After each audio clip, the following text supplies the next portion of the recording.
Well, welcome everybody to the American Space Museum. I'm Marquette. We're so glad you're with us to stay curious with a special program with some guys that actually worked in the payload bay and did some amazing things with the science experiments on what's called the ATLAS missions. Welcome. We've got in the middle here Rey Diaz, a new member on Stay Curious here. Welcome, Rey. Thank you. Thank you. Great to be here. And Mikey Haddad, our partner in crime here for almost 2 years. Mikey's been coming on the show here. Well, great to see you, my friend. Great to see you too, sir. Always a fun time here. Well, good. How's the early spring treating you, Mikey? Good. Yeah, Yeah, yeah. beautiful. Doing I some know where you travel live. and- It's been a little rough on the water the last couple of weeks. Yeah, we've had some wind and some interesting weather, but that's life on the beach. Yeah, well, those of you like Dave Stange looking forward to this show up in Michigan really feel sorry for you up there, okay? And we got Gary Gerald's off his tractor in Collins, Georgia. He's getting ready to harvest some Vidalia onions for us here. Oh, yeah. There Gary, you go. glad that you're watching today on Stay Curious. And a whole bunch of you that have put this show on the map a little bit on YouTube. We've got 3,000 subscribers now to YouTube. Oh, excellent. Picked up 1,000 people in the last 6 months. So this is how our humble museum makes a little bit of money there, Rey. And we welcome you here. Tell us a little bit about yourself. Where'd you grow up, and Yeah. how'd you get in this space business and get to know this crazy guy? Oh, it's it's a really a pleasure to be here and share my story. I was born and raised in Puerto Rico, and I studied engineering, electrical engineering. What at town in West- Puerto Rico? It's I grew up in Bayamon, Guaynabo, which are two towns close to the San Juan metropolitan area. Uh-huh. And then I went to Maya West, where I got an electrical engineering degree, and I was fortunate that my first job out of college was NASA here at the Kennedy Space Center in Florida. And after that, I joined the Level 4 experiment integration team. And after a number of missions, I continued with my studies, completed a master's and a PhD in engineering. Uh-huh. And today, I can say that I'm very blessed to have an opportunity to be part of this experience. Well, we are no kidding when we call you a national treasure. We firmly believe here at the American Space Museum that you, Mikey, are national treasures for what you've done. And the shuttle era of 3 decades has changed our world like people don't understand. You're going to explain not the science of these payloads, but things they did. Same way as I say hello to Marty Winkle, who Marty and I are in the beginning.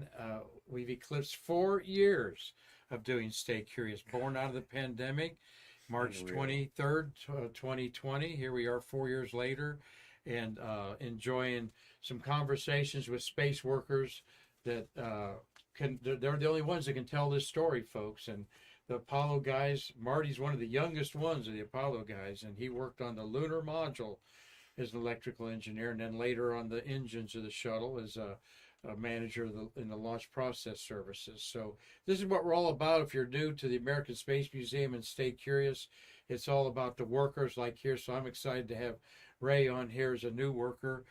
Just relax, say hello to Maynette Smith out there, Absolutely. some of your other friends out there that Mikey's brought on board.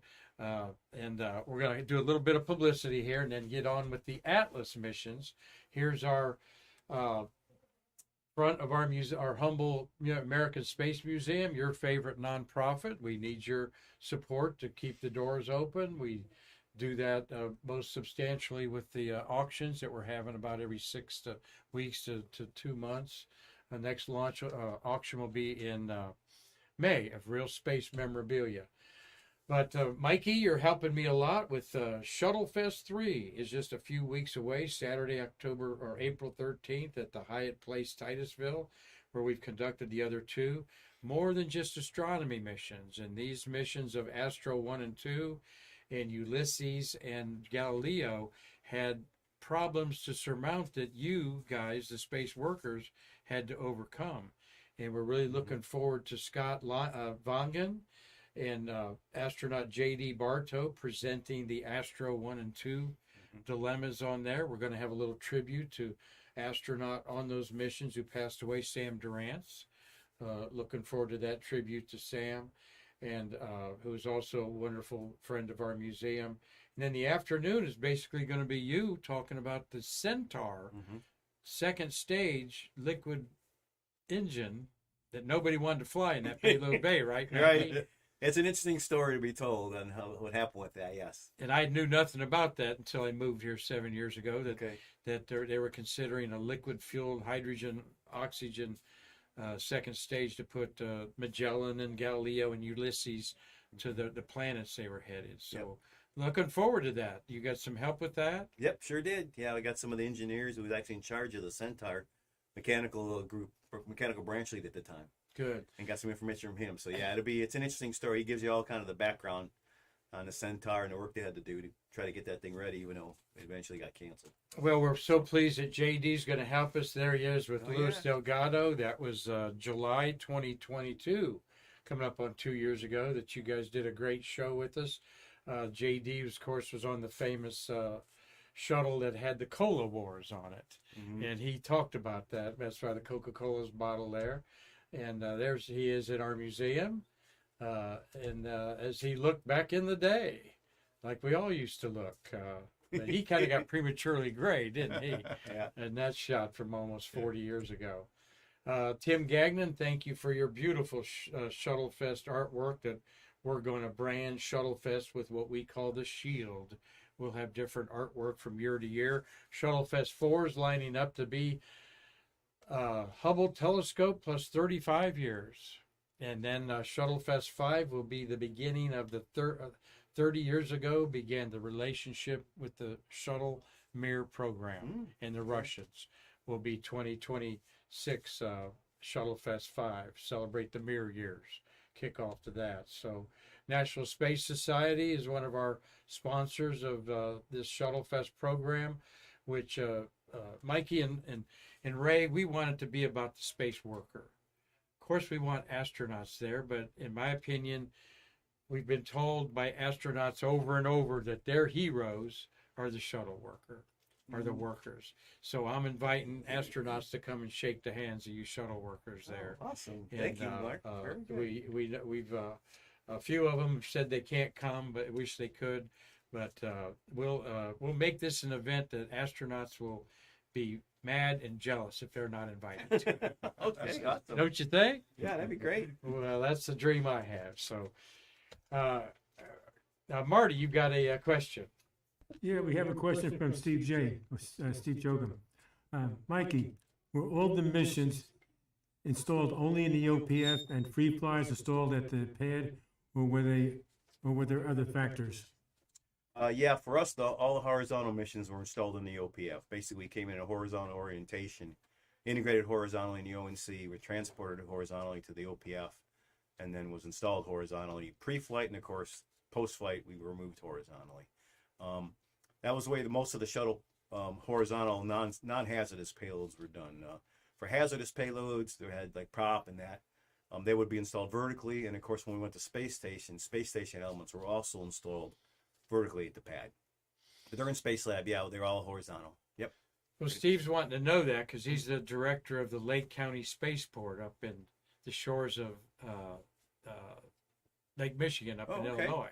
Yep. His Lake County Spaceport is a modeling business that he has decals for the space station and shuttles and stuff like that. So, Steve, great question. Yep. Thanks for kicking it off there. You know, you guys, we both got a little bit of gray hair in us. So it's safe to say that we're baby boomers. And I just thought I'd throw this in there to, this is a Popular Science magazine from 1962, guys. Okay, wow. Where we were envisioning our first space station to look like this 62 years ago. And I couldn't wait for this magazine to hit at Maury's magazine shop in Findlay, Ohio, where I grew up. Oh. I don't know about you guys, but I would eat up Popular Mechanics, Popular Science, because that was you had to go to the library to see the technical journals, but this is where the common person or teenagers like us could understand a little bit. Sure was. About what was going on in there. That's cool. That's a great one. And I know you don't remember that one, but are you with me, Ray? Did you Absolutely. enjoy watching these? Not only that, do have Popular Electronics, Popular Mechanics, all of them. I liked all of them. very good magazines to get exposed to the latest. Yeah, they'd have you could read U.S. News and World Report and, Yeah. and Aviation Weekly and all that, but this was sort of an investigative. They looked at things Yep, sometimes sure on did. there. Mikey, you're the proud author with David Shaler, who we've talked to on this program, of Space Lab Payloads. It's available on Amazon, correct? Mhm. Yes, yep, sure is. Or as well as the Springer site.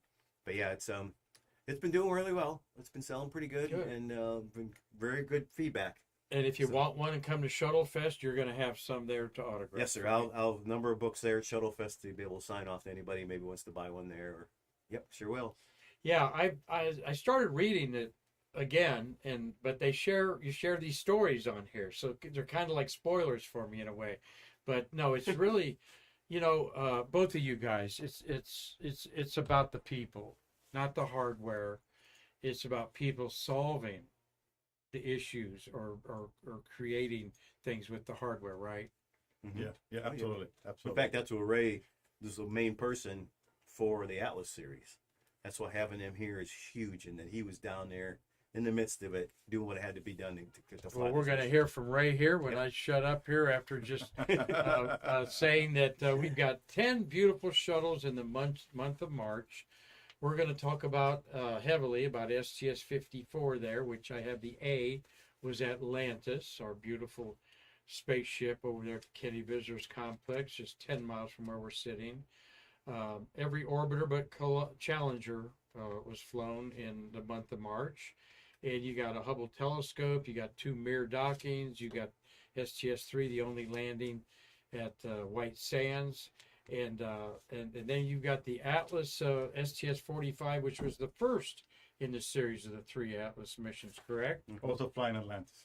Okay. And so, Ray, take it away there, my friend. Yeah, what you have there is a collage of the 3 missions on top with really the crew patches and then the actual mission patches for all the 3 missions. And I will spell it out for a second. It's the applications for Laboratory for Science and Applications. That's the ATLAS acronym that we're talking about in the next few minutes. And these 3 missions have not only, it was very important to scientific missions that preceded these missions, but also it was a continuation of what was called a Mission to Planet Earth series. And all that development was very beneficial to our understanding of our Earth as our home Earth, and then how the interaction from the sun and with the atmosphere, how this contributes to the way we are today. The first one was in 1992, and so, 32 years later, is this the bedrock for the global warming data that we're? It started around that time, but let me take a quick step back. When Mike was working in 1983, the first mission that took us with that type of investigations, Space Lab 1, Mm-hmm. we were going through some of these investigations. So that was a precursor to these missions. Then we have the astro missions more and looking at outboard. And then we got into we look at sun and also Earth. And that's where we have this Earth observation mission, EOM. But then unfortunately we have Challenger. And due to that, we'll have to replan what was set up before Challenger.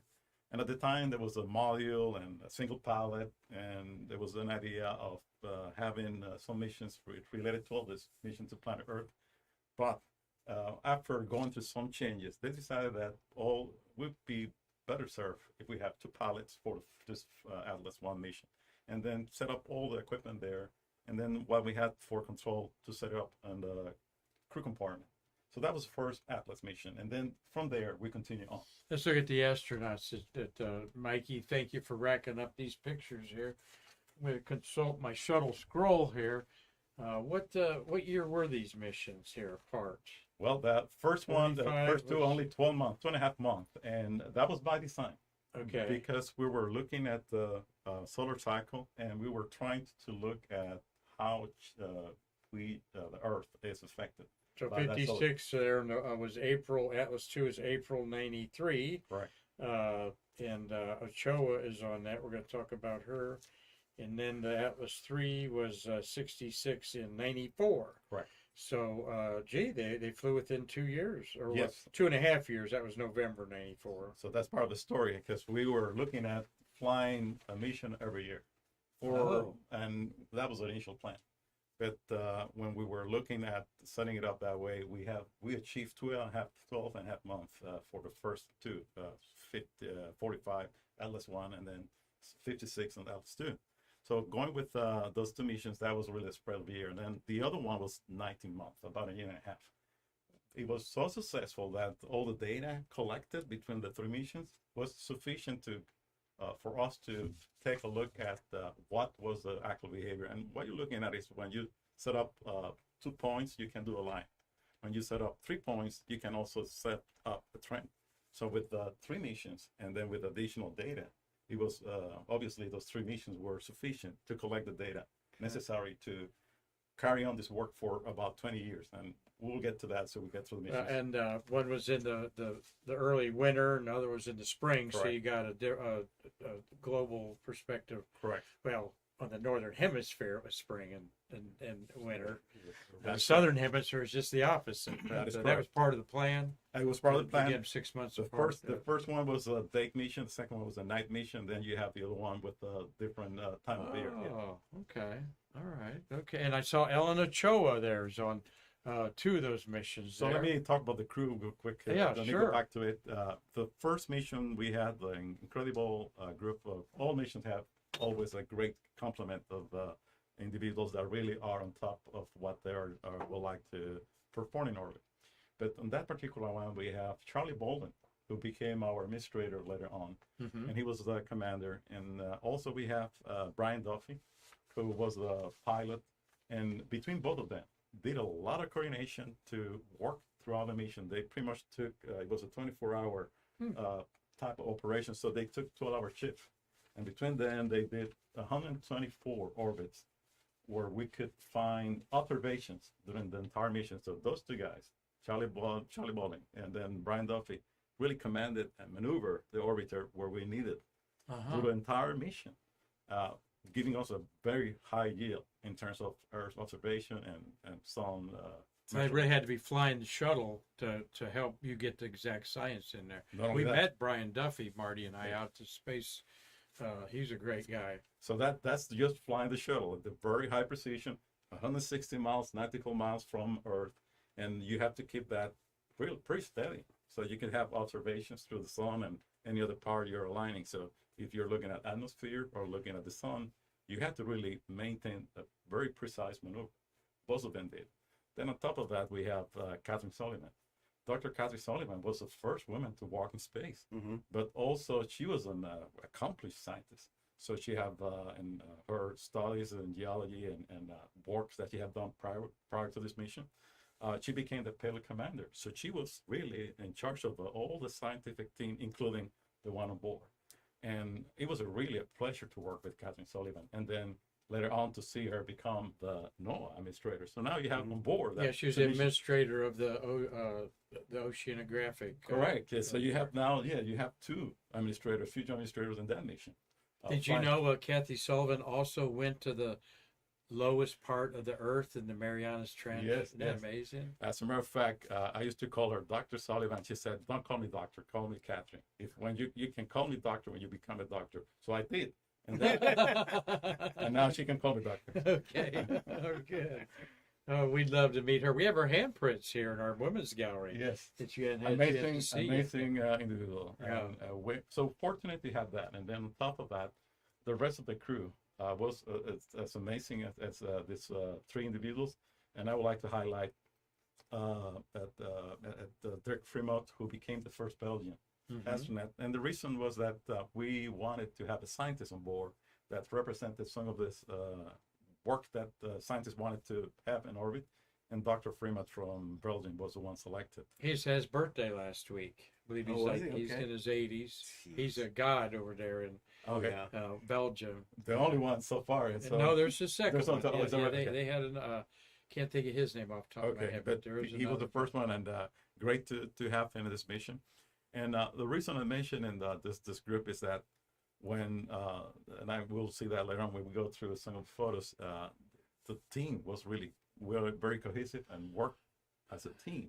You know, so a group of Really people that for the entire mission. So, and then going down below, of course, you have Ellen Ochoa and Michael Fall, which now Michael is moving from the first mission to the second mission, and now we have Mark Monagle and we have others that were trying to help us join the same type. Cameron and Oswald. Correct. There, the Sorry, commander. Cameron, but McMillan was on the Atlas 3. Yeah, you're right. So looking at the Atlas 2 mission, to have the same type of constraints, you have to have very precise maneuvers so that you can maintain that 160 nautical mile and then the orientation while you're taking measurements. Very crucial to all the scientists. Yep. You know. So these two individuals were able to maintain that. And then, of course, with in the case of Ellen Ochoa, she was our first Hispanic Latina astronaut, and she, but by doing that, of course, by being part of the Atlas 56 mission, she established that. And as a scientist, later on, she continued on with a tremendous career in different areas, including being the payload commander for the next mission, which was the Atlas 3. So we have pretty much Ellen Ochoa taking over what Michael Fall did between Atlas 1 and 2, and now Ellen is doing that for Atlas 3. And you had McMongle and Kurt Brown. Is that Kurt Brown sitting there behind Mikey's head? We got Joe Tanner in the middle. And Joe Tanner. Correct. And love Joe Tanner and Perzinski and Clairvoy. Perzinski, also a very experienced spacewalker with Tanner in there. And the Clairvoy was an ESA astronaut, I believe, right? Yeah. In there. So there's your crew on there. And Ray, what are we looking at there? Well, what you have there, the top photo, you will see a diagram of all the instruments that were carried on board the Atlas 1 mission. This was a Marshall Space Flight Center. Primarily, the design was performed with the payload as part of the Space Lab program. So Marshall was the program management. And at KSC, we have also a alongside support management team that included people like Bob Stern, and then others that were part of the level 4 integration group. So that top one have a total of 14 different experiments, 12 on the pallet, and then you have one on the edge of the pallet, and then you have a SSPUV or a gas can right in front. When you see later photos, you will notice that you have a large antenna, a dish antenna. You have other instruments scattered, but also there are 3 spheres. So what are we looking at behind here? Then? Exactly. So those spheres that you have there were very prominent, and at any time you see... Disney put those on there. Disney didn't pay you to put those mouse suits on there? Not at all. And so when you see any photos where you see a portion of the sphere or all 3 spheres, you know that you're talking about Atlas 1 STS-45. Okay. That's a distinguishing Beautiful fact. shot. That's a gorgeous picture you picked out there, Mikey. That's also gives you the idea. You don't see many photos of the orbiter tilted in axis, but you're alluding to that. Well, this is the flying that the pilot and the commander absolutely. had to do. So because you're looking at the edges most of the time. Absolutely. So you have one. If you look at the instruments that are looking at the sun, they're looking. The sun is illuminating from this angle. So now you have all the measurements from the sun, but at the same time you're looking at the Earth limb. So it's looking at both directions, sun and then Earth. And during the 124 orbits, they were able to collect data for both of them. So that was really amazing. And then there were some where they turn over and they have some for the additional experiment where they have a plasma ejector, and you have to do certain things with creating that. But that besides that experiment, most of the time they were looking at the sun or looking at the Earth limb. This is kind of a good picture. Marty, I'm going to ask Brian Duffy about that. Showing the showing flying limb, they did on that. Showing that. Yeah, you got show and tell. That's what they were looking at, basically. Yeah, exactly. So if you look at the this is bottom the part, data. That's from one of the I experiments. thought you had it upside down. no, you have it right. When you look at the blue portion that is going out, that's going out. So Earth is really looking where you have your hand. Okay. The bottom part is your Earth, and then space is going on top of that. Thin blue line. And that's and if you look at it carefully, you will notice that this is not a a drawing or something where you'll see the spread is consistent, this will tell you that atmosphere, as you move around the Earth, will change their composition. So you'll see that the yellow and the blue change colors. That And that's bright what- white in the middle and the Correct. yellow. Exactly. And that, So that what scientists were looking at is, okay, what is the composition? What is the set of changes we have as we move through each one of these areas? And this, for most of these readings, you have about 45 minutes while you're in dark, and then 45 minutes where you are in front of the sun. So you have to really gauge all this. But important thing here is that they collected information real time, where you could detect 15 different gases that are part of the atmosphere, Amazing. from very low and all the way up to the upper atmosphere. So that was really an amazing. That was a shot, of course, of ATLAS 1. March 31st, Yes. 1992, Atmospheric Emissions Photometric Imaging Team.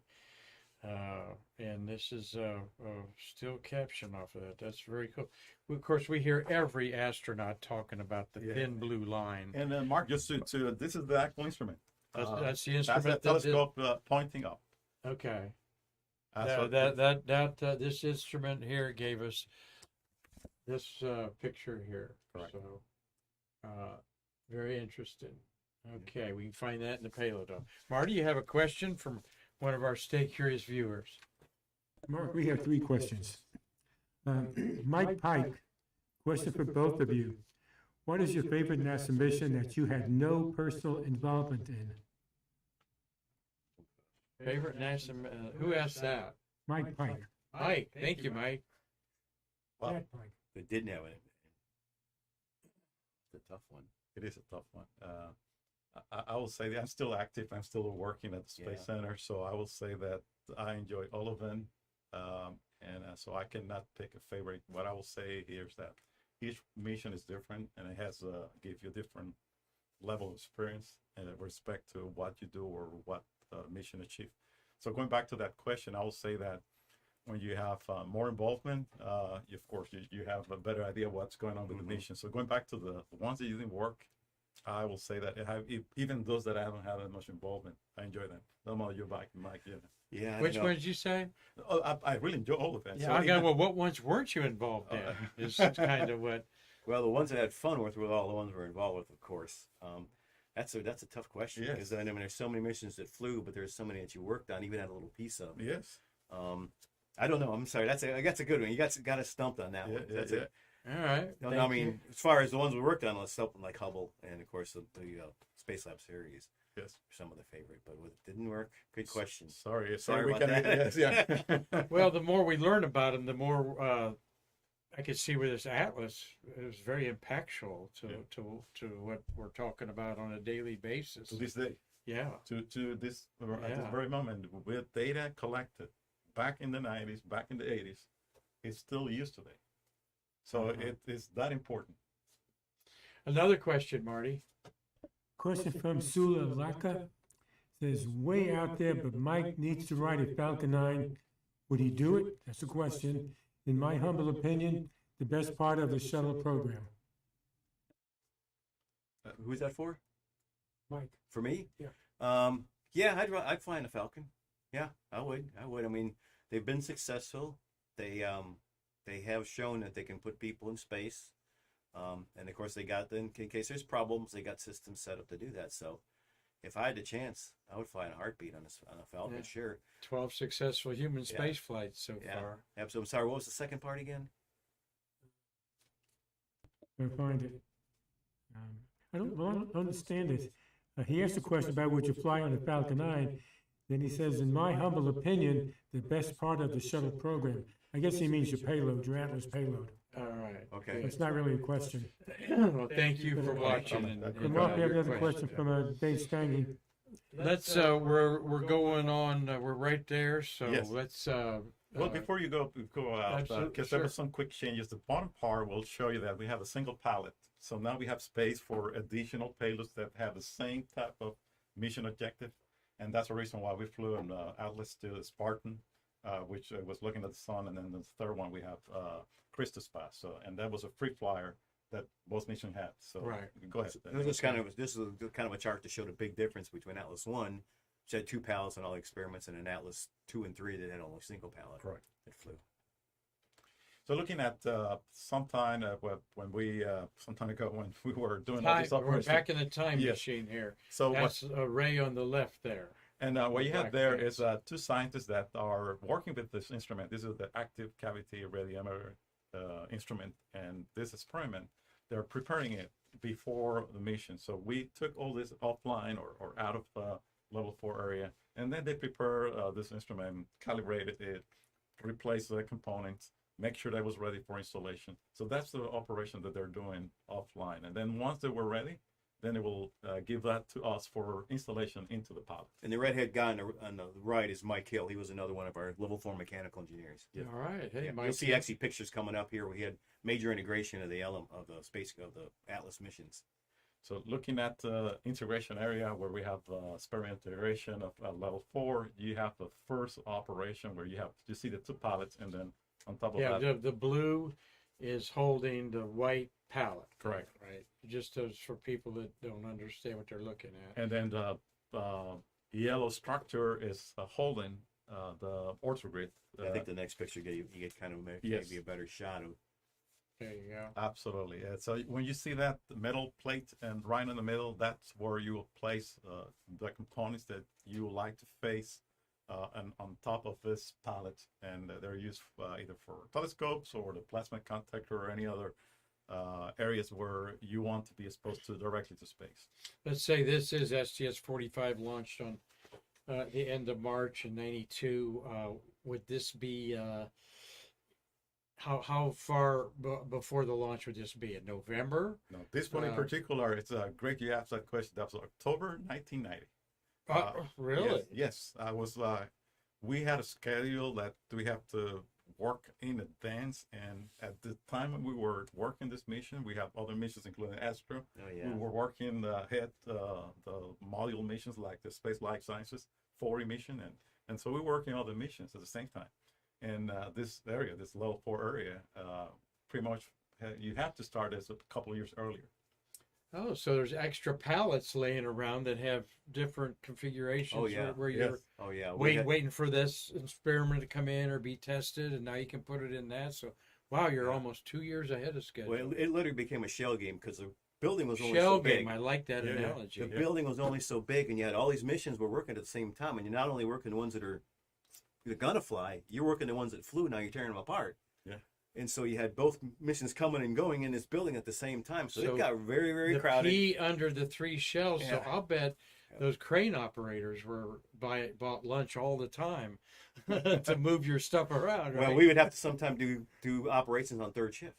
Yeah. Because there's so much going on, 1st and 2nd shift. We have to Yeah. come in at midnight to do an operation just because there wasn't any physical Now, room this or is the in the operations. orbital of the ONC or office or ONC operations and checkout Right. building. It's now the Neil Armstrong Museum. That's correct. where the astronauts' quarters were. Yes. Correct. And this is where the Orion spacecraft is being worked on right now. Okay, and then later on in the space station, you had a new building, the space station processing facility. Yes, right? we did do some of the elements in the ONC here, but the space station building was the main building for space station elements. Yep. Why I'm mentioning that, at any given day, how many employees are running around there?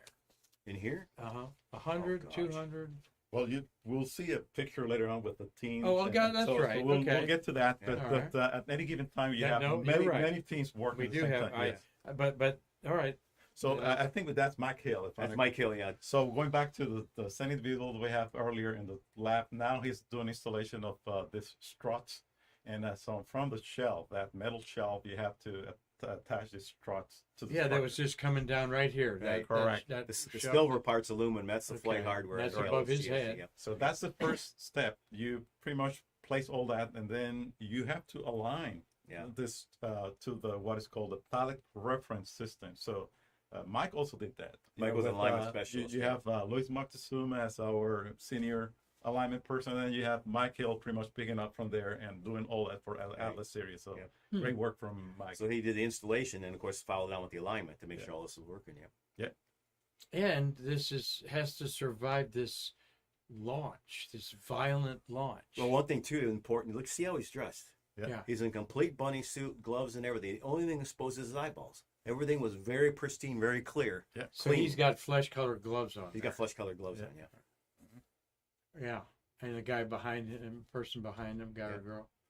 So now we see that grid again in yeah, the so middle. now you see all the struts placed on within the archer I grid do. and pallet. So that's the structure. Once it's completed, Yeah.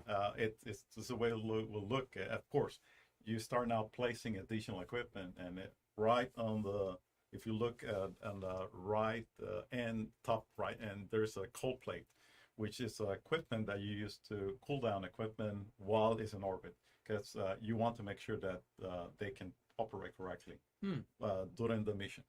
So those flat rectangular pieces are actually a cold plate you run fluid through. Yep, Freon through to cool things. Yeah.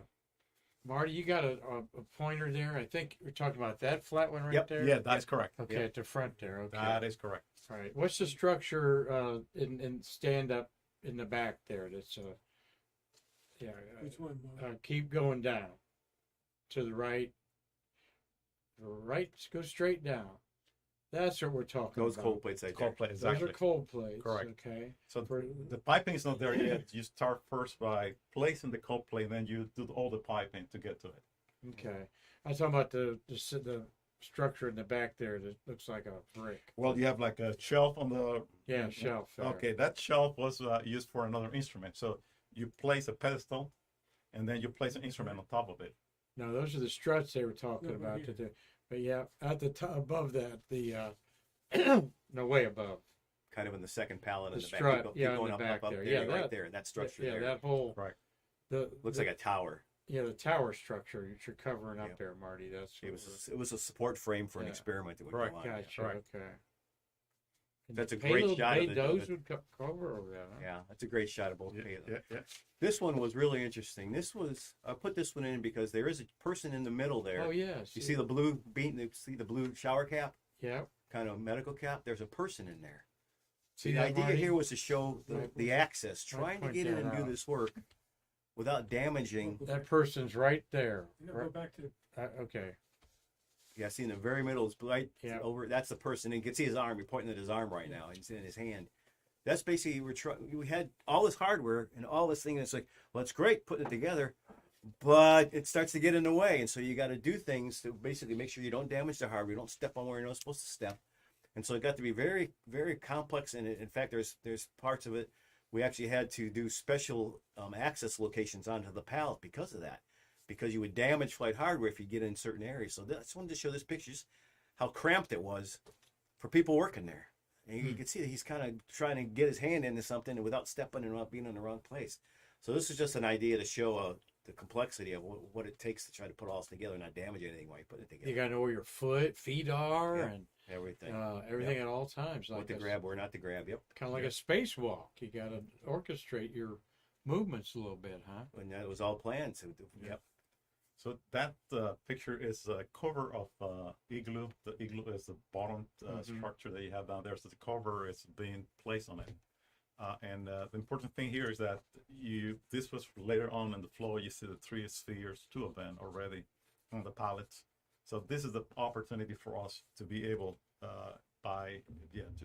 photos are all of these photos were part of the mission and were provided to us as part of regular. Yeah, I thought I'd mention that these aren't your.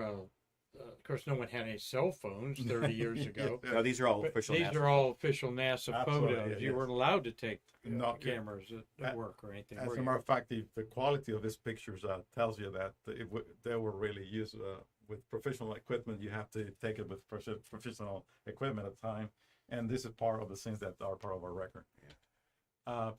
That's a helical, and there's a story behind this. If you go back to the previous picture where you have the spheres, there's also like an antenna on the right-hand sphere. There's a dish antenna, and that was the mast. The mass was in. The mast was the antenna that Charlie Hewitt installed as part of the package here. So going back to the helical, she was giving us a story, and it was in Mike's book, about that some of those helicals were sticking out of structure, and then some of them have to be replaced.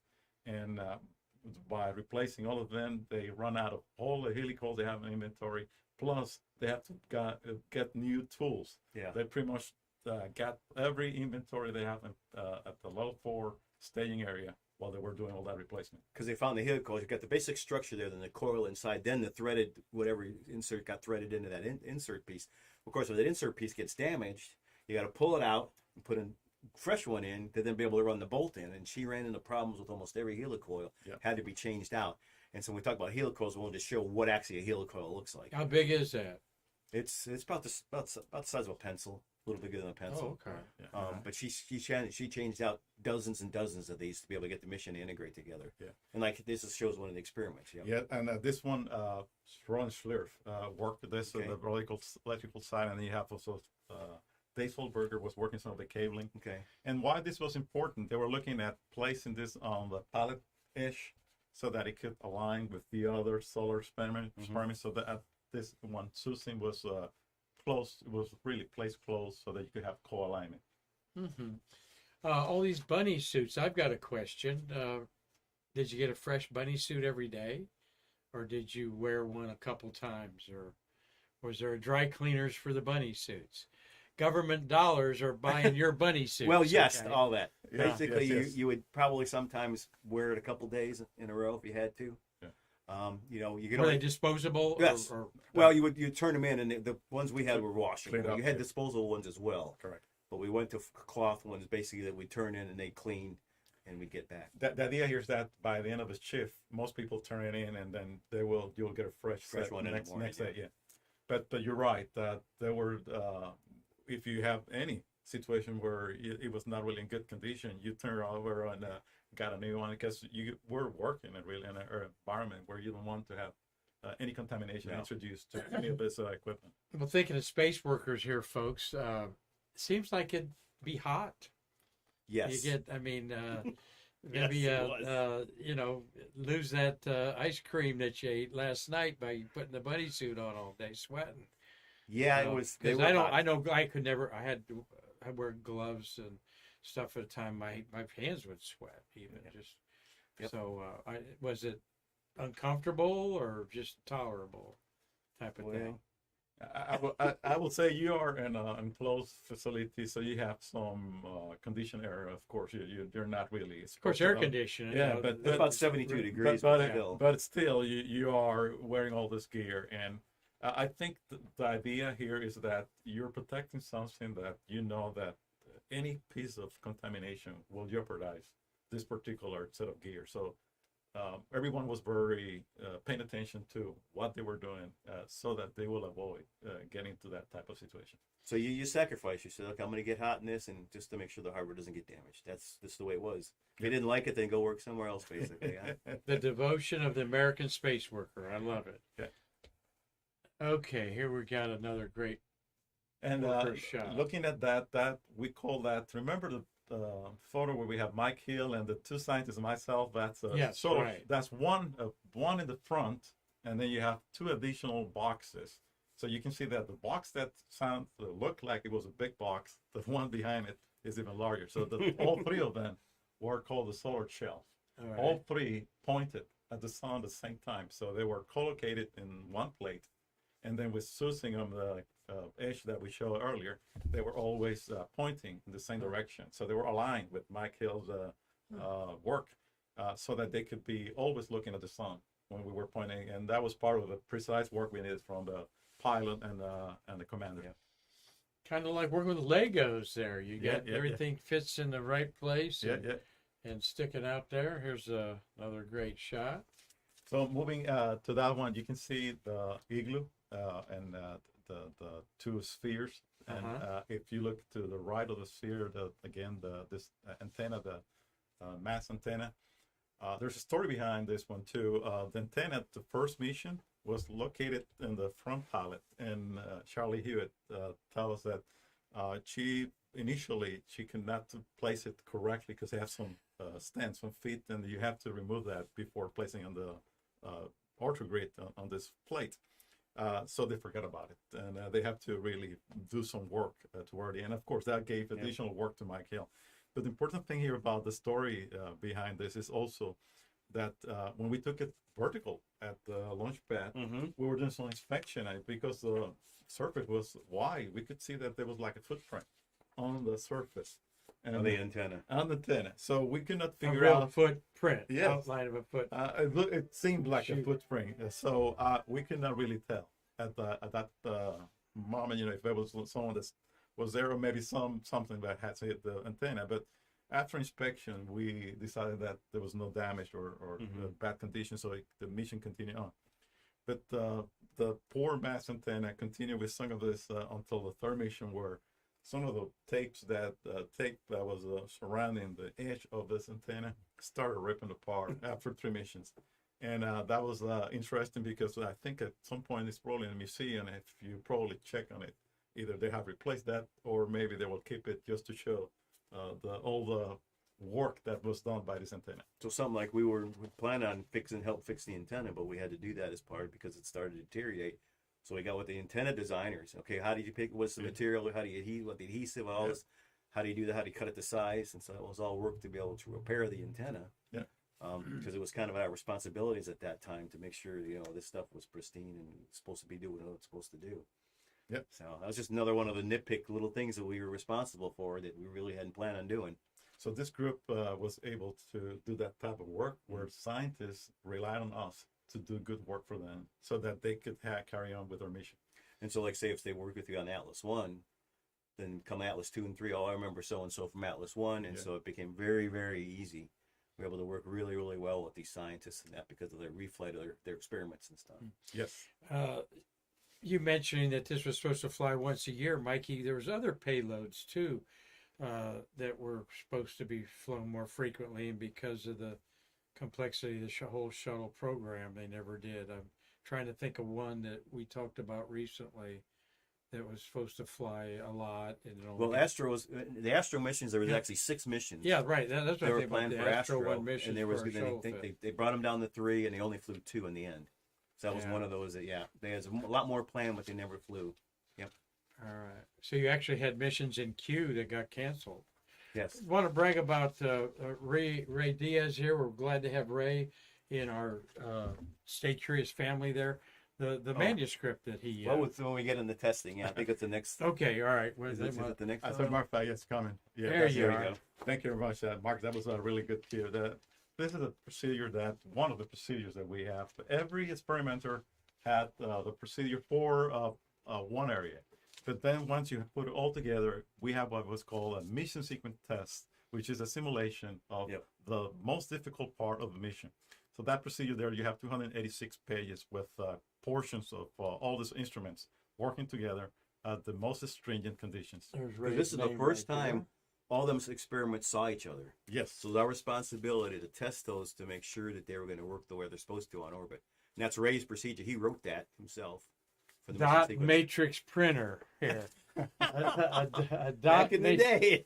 Back in the day, a dot matrix printer there, Ray. Yeah. But let me say this. This also included an incredible amount of work from all the people that work these experiments, engineers and technicians and people that work in getting these procedures set up correctly. I think the next picture. So we're going to get into that. If you look at this, But yeah, that's quite a tome there. And yes, it's all Greek to me for sure when you look at the this. It had each command that had to be sent and the response from the command, each experiment. Yeah, you It got all had to be written down and verified and checked. And some of us remember some of this stuff from our workplaces. you'll notice, and there's some of them are called like PS1, PS2, correct, which is when the crew is there. correct. Okay. So when we perform this type of operations, because we did it first offline with the scientists and out of pilot, and then we were doing this when they were on the pilot by themselves, and then finally we did it all together with this mission sequence test. What happened is that all these people became very familiar with the behavior of these instruments.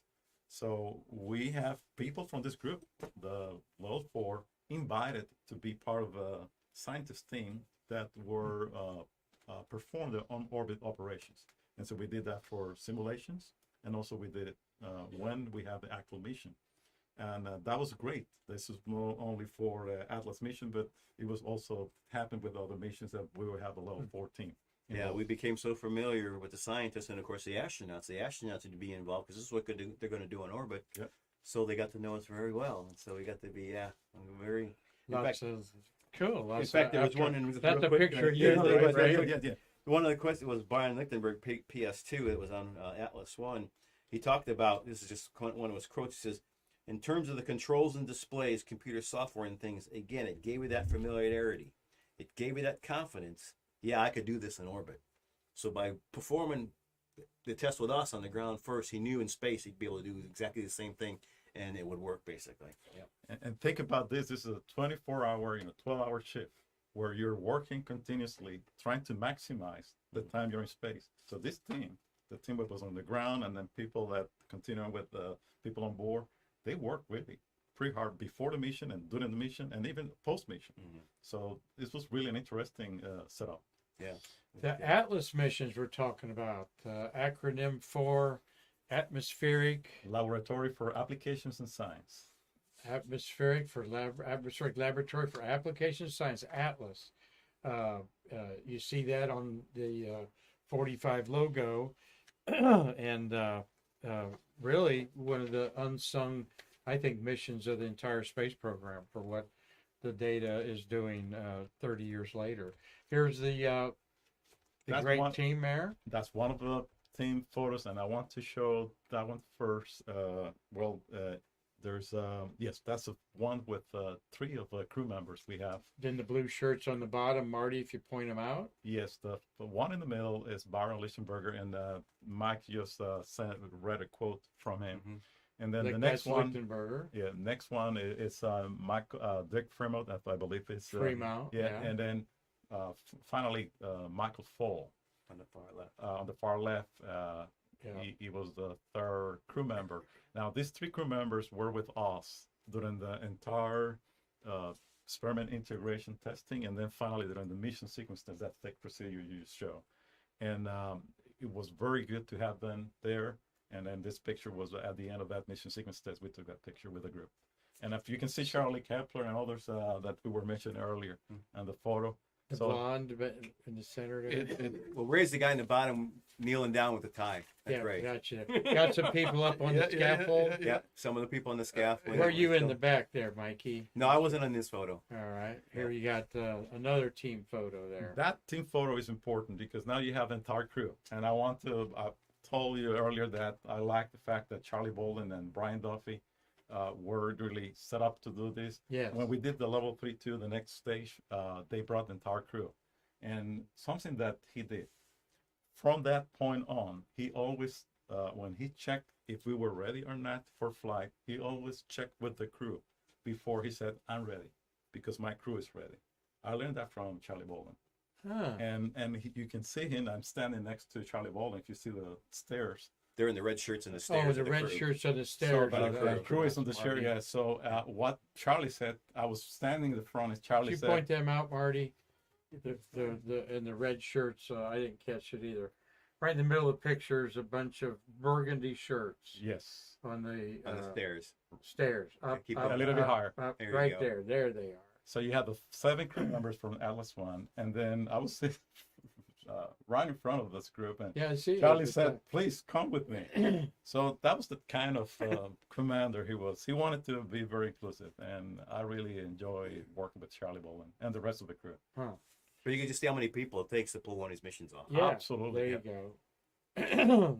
And not everybody's there, of course.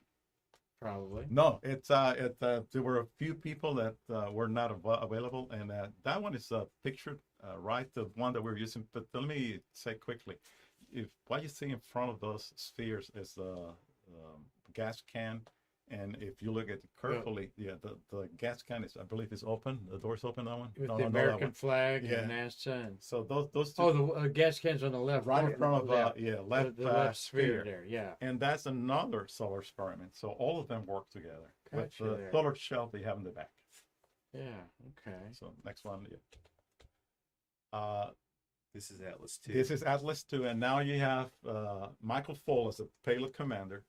And They're in the blue suit in the blue middle. suit, and then I want to show next to him. And this was after we finished the level 4 testing. And again, great setup, great mission, and the payload is right in the middle top area. Single pilot at this point. There you see the Atlas II banner in the background there. Yeah. And that's the Atlas II in orbit. And what is missing in the back of this pallet is the SPAS was already free flying, but the rest is pretty much the Atlas II payload, a single pilot in front of it. Here you are with a great person. And that was for the STS-56 crew member, her first mission. And then later on, she became the payload commander for STS-66. So great to be working with her. If you look carefully, next to where she has her hand or under her arm that is on the rail, you could see the profile of Igloo. So this was looking at the Atlas II payload while it was in process. So that's in the background. It's kind of that little white dome you see under her arm. Yeah, That's under the her top of arm it. there. That's you're looking into the ONC, right? Yeah, this is a Into- control room with the large windows looking down into the high bay where the hardware is being integrated. Yep. And I've chose this because it's Women's Month. Ellen Ochoa had this quote: "What everyone in the astronaut corps shares in common is not gender or ethnic background, but the motivation, perseverance, and desire to participate in a voyage of discovery." And that's an appropriate quote for what we're talking about, these 3 voyages of incredible discovery for the Atlas science missions there as we celebrate proudly Women's History Month here at the end of March. Ochoa was also the second female and first Hispanic director of Johnson Space Center. Yes. That is correct. And I understand there's a Lake Ochoa out there at Kennedy Space Center that we've heard through the grapevine, the training with the M113? M113. She got stuck in a Oh, really? She lake got out stuck? there, Okay. and they named it Yeah, Lake Ochoa. Kind of a big swamp out there, so it's Yeah. probably easy to do. There she's got the mission patch on there Yes. for STS there, so we would love to meet her someday out at the Space Center. We really enjoyed this conversation with Rey Diaz and, of course, Mikey Haddad, taking us behind the scenes of the space workers, who we really consider national treasures for the unique jobs. There's none of this that you talked about today translates into any industry in America. Well, let me. I think I agree to some extent, but let me say about this, about what all this group of people did, and the scientists behind all this. We really, going back to that photo, that's the Atlas III team, and I want to say that once we finished that Atlas III mission, there were a number of things that came first from the first Atlas mission, and the early results were very, very good. As a matter of fact, they were so good that even though we cannot go and have a mission every year to follow, the results from the first mission gave us what we needed to have a very successful second mission. And then when the third mission was set up, we have enough data to be able to, the scientists were able to collect it, to study it for another 20 years. American Geophysical Union behind that. Here's more of the data there. And this is the documents from back then. This is the real documents. These aren't copies. These are the real documents. Right, 30. We 30 years we ago, love seeing this 30-year-old stuff. Sometimes we make it available on eBay or in certainly at our memorabilia shows. You might be able to find some of this stuff outlining these missions. You've got the administrator of the program, Fisk. It looks like. Yeah, Leonard Fisk. For space sciences, they're always bragging to the team, pumping up the team, thanking the team. This was March 11th, March 16th, 1963. 93. 93. Part of the U.S. Global Change Research Program, a unified study of our planet from its deep interior core to the outmost atmospheric regions. And involved in this was Belgium, Germany, France, Switzerland, the Netherlands. All great partners today in the International Space Station. And And this is where this all started, this cooperation that we enjoy today on the space station. Is it not, guys? Let me tell you something else about this. When you look at this and the scientists involved and all the results, I would like to say this. That you have the Upper Atmospheric Research Satellite, the URS, that also was launched in 1991, Yeah, a few months earlier than the UARS Correct. mission. So about 14 years, they were doing continuous monitoring. Well, the scientists that flew those instruments in the ATLAS missions, what they were doing is that they were calibrating these instruments that you have on the URS. And by giving that constant calibration and then comparing that with what you have in orbit, what the URS did was with 3 points, as I said earlier. Now you have a trend and you can forecast if you have any deterioration on that URS. For that reason, all these different observations from ATLAS and the other instrument you have constantly monitoring Earth has been able to do a global mapping of many different stages, many different conditions, both of atmospheric conditions and the constituent of gases and what you have, including the ozone layer. All those things were part of all this program to mission to planet Earth. And the ATLAS series was a great contributor to them. Oh yeah, it kicked it all off. Yeah. Great stuff here. Now you know some of the science behind these patches that you see on there that we all love collecting. And they got more meaning. Now here's the final group of workers together there. I love that they always take these yearbook pictures, so to speak. We have my last one for the Atlas 3 and flying in orbit with Spa Kristen. So that will be the next one, but that will come after that one. But when we talk about these next missions, we'll know more about them. Absolutely. So that was the Atlas 3 team, and at that point, I was not in the picture, so I missed that one.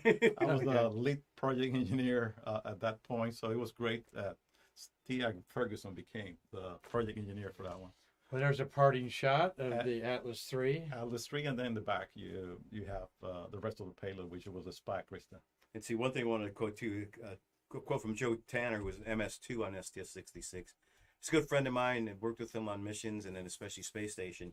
Still talk with him a lot. Anyways, he was involved in something else that had happened on this mission was they actually flew 10 pregnant rats, okay, to see how the development of them would take place over the course of the mission. Well, this is in the shuttle mid-deck because there was no module, so it has to be done in the mid-deck. Well, they also had, so they can compare them, they also had 10 pregnant rats on the ground. So you had a flight version of rats and an exact duplicate 10 pregnant rats on the ground to see the difference on how the development was.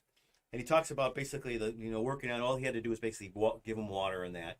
And how about after the first couple of days, they seemed to be really happy in 0G. The ones that flew, really, really happy. When they got back down to the ground, they weren't very happy. He says that they kind of just lay there after they got in. But some of the things they found, of course, was the development, how different things developed, the bones and all that didn't develop as much. But he did say this is basically, I'll just go ahead and quote him here. He says, there was very little difference in the pups except for the first couple of days where the flights had vestibular problems, just like humans, basically, getting their orientation. He says they gently dropped in the tanks and we able to sit and kind of get themselves oriented. So the control group, which was on the ground, quickly oriented themselves so their feet were pointed in the right direction. So the flight didn't know. It was just sort of flailed around for a while and basically oriented themselves down until they finally, got it together. And then after several days, they basically came in conjunction with the ground crew. And he says after basically the third day, they all behaved kind of the same. So there was not only was this difference in orbit, but there was this difference that happened on the ground once they got back. And so he just wanted to mention and talk about that. That was some of the other science that was flown on this mission. And that was basically his participation. And he was like I say, Joe T, call him Joe T. He flew on the third mission. He also flew a number of space station missions. He also flew a Hubble repair mission. Yes. But this is one of the Joe missions. Tanner. Yeah, the Joe Tanner. This is one of the missions he was really proud about because he was able to work directly with the science on the rats for that mission. Oh. Yeah. Well, anytime Joe Tanner comes to town, we'll welcome him here. Okay. Stay curious. And he's got one of my favorite astronaut photos I'm going to show you. He's in he's in a lunchroom at an elementary school. He's a great guy. I'll show you that picture there and there. Anyway, what a wonderful program. Mark Usiak's watching today in Lancaster, Pennsylvania. Doug Forrest is just outside the Los Angeles Museum where they erected endeavor up there. Want to Okay. see that. Carlton Bailey's one of our launch photographers, one of the rocket hobos out there watching today. Sulu Laika. Thank you, Sulu.